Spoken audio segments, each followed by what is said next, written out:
আমি আজকে কানের যে পুঁজ পড়া এবং সেটার যে কোলেস্টেরম কথাটা বলে কোলেস্টেরম হয়েছে বা মাংস হচ্ছে ওখান থেকে ডিসচার্জ কমছে না, ওই ব্যাপারে কিছু কথা বলবো।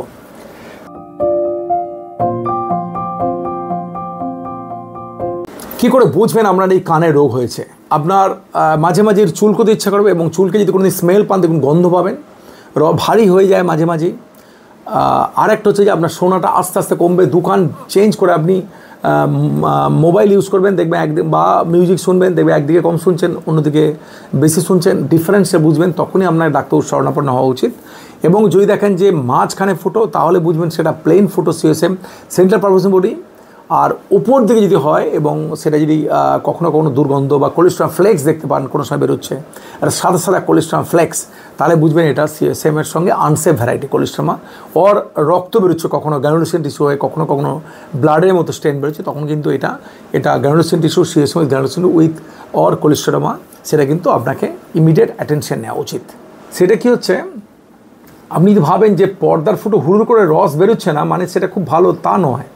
এইটা হচ্ছে কানের যে প্লেন ফুটো সেটা থেকে আরেকটু ধারে অর একটু ওপরের দিকে ভাবুন, সেখানে আমরা পস্টার সুপিরিয়র বলি, অ্যাটিক বলি, ওখানে যদি রোগ থাকে সেটাতে হুড়ুড় করে পুঁজ বেরোয় না, কিন্তু একটু সাদা সাদা গন্ধওয়ালা পুঁজ বেরোয়, সেটা কিন্তু আনসেফ বলি আমরা, আনসেফ, নিরাপদ নয়। সিএসএম উইথ কোলেস্ট্রমা সেটা কিন্তু মারাত্মকভাবে অন্যান্য অনেক ক্ষতি করে। কীরকম?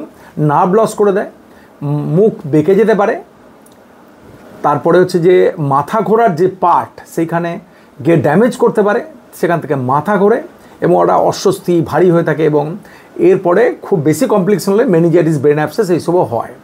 সুতরাং আপনাকে এটা মনে রাখতে হবে এই ধরনের রোগ বেশি দিন পুষে রাখা যায় না।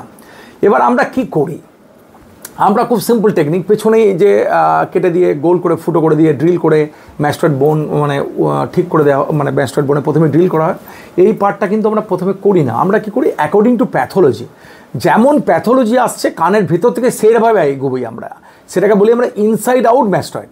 মানে যদি দরকার হয় অল্প রোগ তাহলে অল্প অল্প জায়গায় ড্রিল করে সেটাকে ঠিক করে দেবো, সেটা আপনাকে দেখাবো। আবার যদি দেখি যে অনেক দূর পর্যন্ত আছে তখন অনেক দূর পর্যন্তই যেতে হবে, কিন্তু পেছন থেকে আননেসেসারি গর্ত করে দিয়ে বোনটাকে খাওয়ার কোনো মানে হয় না। যদি ওখানে নেই তো কানের গোড়া একটুখানি পোর্শন রয়েছে, তাহলে আননেসারি এটাকে গর্ত করা হচ্ছে। এবার এরপরে কোশ্চেন আসছে যে মুখ বেঁকে যায় কিনা। না, দেখুন এই অপারেশনে আমরা মাইক্রোস্কোপ, গুড মাইক্রোস্কোপ ইউজ করি এবং সবসময় নার্ভ মনিটর আমাদের কাছে, সুতরাং মুখ বেঁকে যাওয়ার ভয়টা নেই। ফেশিয়াল নার্ভের মনিটর আছে, এটা হচ্ছে নার্ভ মনিটর ইউজ করি, এবং ফেশিয়াল নার্ভের মনিটর যেহেতু সুতরাং কাছে গেলেই সাউন্ড করবে, সেটা আমরা ইউজ করি। আর কি টেকনিকে করি, এবং যে বড় গর্ত হয়ে সেই গর্তটা আমরা ফিল আপ করি, ক্যাভিটি অবলিটারেট করি, এবং যে হাড়গুলো খেয়ে যায় ভিতরে সে হাড়গুলোকেও কিন্তু আমরা বানাই কাটলেজ দিয়ে। কিন্তু অবশ্যই ভগবান যেভাবে বানিয়ে দিয়েছে সেটা হয়তো বানবে না, কিন্তু অনেকটাই উন্নতি করে দিতে পারি, যা প্রবলেম আছে সেরকম। আপনার কতগুলো এক্সাম্পল দিচ্ছি। দেখুন, যদি মনে করুন আপনার একটুখানি কোলেস্টেরম, এই যে দিস ইজ দ্য কোলেস্টেরম কালার, তো কী করছে, এটা পর্দা লিফট করেছে, দেখুন কানের ভেতর দিয়ে কিন্তু অপারেশনটা করছে। এটা কি করছে, এটা ড্রিল করছে, দেখুন একটু ড্রিল করলাম, ড্রিল করে যতটুকু দরকার ততটুকু ড্রিল করছে, এবং কোলেস্টেরম স্যাক সমেত, থলি সমেত রিমুভ করতে পারছে। তাহলে কি হচ্ছে, আননেসারি হাড় টারগুলো সব ড্যামেজ করছে না, আননেসারি এখানে অনেক বোন ড্রিল করা সেটাও করতে হচ্ছে না। তো this is the advance technique. এখন আমরা ইনসাইড আউট ম্যাস্টয়েড করি এই অ্যাডভান্স টেকনোলজির সাহায্যে, যাতে আপনাকে অনেক বেশি পোর্শন বনি ড্রিল করে আপনার কানের অতটা পোর্শন ক্ষতি না হয়। তো এ দেখুন হাড় দেখা যাচ্ছে সুন্দরভাবে।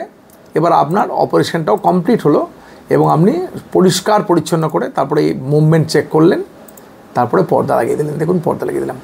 সুতরাং এটা একটা টেকনিক। আপনি কি যাবেন, আপনি কি দরজা দিয়ে ঢুকবেন ওর জানালা দিয়ে বাইরে ঢুকবেন? নিশ্চয়ই না। এবং দেখুন রেজাল্ট হবে সুন্দর, তারপরে পর্দা লাগানোর পরে বিউটিফুল রেজাল্ট হবে। কিন্তু কিছু কিছু মানুষের দেখুন মুখ বেঁকে যায়, যদি আপনি ওয়েট করতে করতে কিন্তু অনেক সময় মুখ বেঁকে যেতে পারে পর্যন্ত, সুতরাং একটু মাথায় রাখতে হবে। দেখুন এবার মনে করুন আপনি অনেকটা রোগ আছে, তাহলে আপনাকে সেই সময় পেছনে ইনস্ট্রাকশন দিতে হলো, কিন্তু পেছনে ইনস্ট্রাকশন দেওয়া মানে মাইক্রোস্কোপের নয়, সার্জারিটা মাইক্রোস্কোপ নয়, এরকম নয়। মাইক্রোস্কোপই হচ্ছে পেছনে ইনস্ট্রাকশন দেওয়া হলো বড়ো গর্তটা ক্যাভিটি ফিল আপ করতে, এখান থেকে মাসেল হবে। দেখাচ্ছি আপনাকে, আস্তে আস্তে দেখুন ড্রিল করছে, ড্রিল করে করে পুরো রোগটাকে মুক্ত করছি, কিন্তু পেছন থেকে যাচ্ছি না, আমি ভিতর থেকে কিন্তু যতটুকু দরকার ততটুকু যাচ্ছে এবং ক্লিন সার্জারি হচ্ছে দেখুন। এবং এখান দিয়ে ব্যালেন্স অর্গান সেটাও আমরা দেখতে পাচ্ছি, পাশে ফেশিয়াল নার্ভ আছে সেটাও দেখতে পাচ্ছি, প্লাস নার্ভ মনিটর আছে, সাউন্ড করবে যদি বাই চান্স নার্ভের কাছে আমরা চলে যাই। সুতরাং নার্ভ প্যারালাইসিস, নার্ভ ইঞ্জুরি হওয়ার কোনো ভয় নেই। এবং দেখুন পরিষ্কার পরিচ্ছন্নভাবে ঝকঝকে পরিষ্কার করা হলো এখানটা পুরোটা। এখানে একটা হাড় দেখুন অসিকেল আছে, বাকি হাড়গুলো গলে গেছে, পরিষ্কার পরিচ্ছন্ন দিতে ফেশিয়াল নার্ভ, এটা হচ্ছে স্টেপিস টেন্ডন, কমপ্লিট রোগটাকে মুক্ত করা হলো।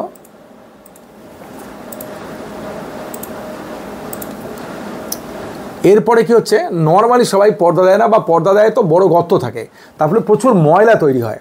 কিন্তু আমরা কি করি, যাতে না ময়লা তৈরি হয়, ওটা ক্যাভিটিটাকে বন্ধ করে দিবে, আগের মতো করে দেবো এবং হাড়ও বানিয়ে দেবো শোনার জন্য। দেখুন কি করছি, এখান থেকে পর্দা ওখান থেকে এলিভেট করছি, আর এখান থেকে একটা মাস্কিউলো পেরিঅস্টিয়াম এটাকে এলিভেট করছি, এইটা দিয়ে আপনাকে ওটাকে ফিল আপ করে দেবো। ইয়েস, তো এটা কভার করে দিলাম, এখানে কাটলেজ দিলাম যাতে হাড়টা ভালো শুনতে পাওয়া যায় যে পোর্শনে নেই। তারপরে আগের পর্দাটাকে সুন্দরভাবে পর্দা বসাবো, সুন্দর করে পর্দা বসে পুরো জিনিসটাকে কভার করে দিলাম।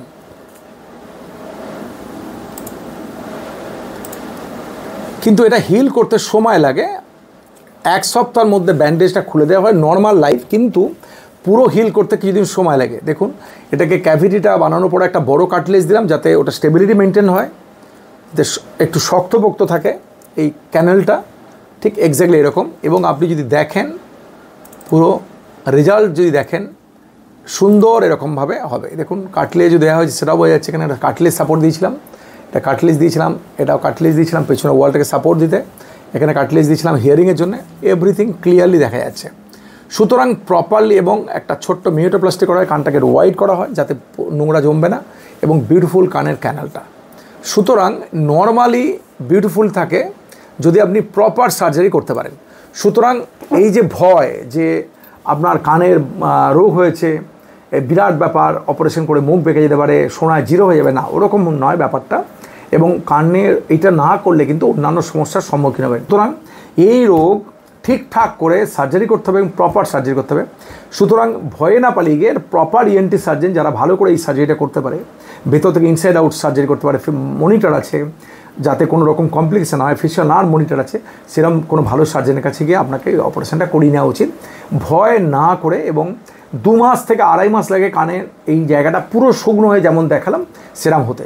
সুতরাং তার সেই পর্যন্ত কানে ড্রপ, অ্যান্টি অ্যালার্জি, কখনো কখনো নাকের স্প্রে এগুলো লাগবে। সুতরাং আপনি সুস্থ হয়ে যাবেন, কানে রোগ থেকে মুক্ত হয়ে যাবেন। ভালো থাকুন, সুস্থ থাকুন, নমস্কার।